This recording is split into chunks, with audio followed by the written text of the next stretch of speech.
Eto, may nakita ko ditong butas.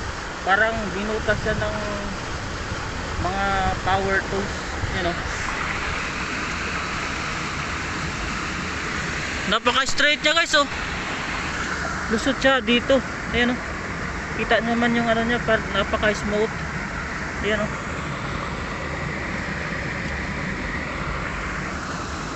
Kakaiba no.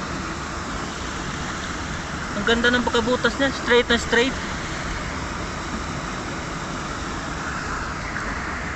Ayan, nandito po tayo sa Kawalan ha.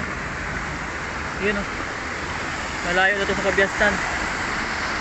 Pero nagtataka kung bakit may ganitong butas sa mga bato. Ayan o. Parang binutas ng ano, drilling machine.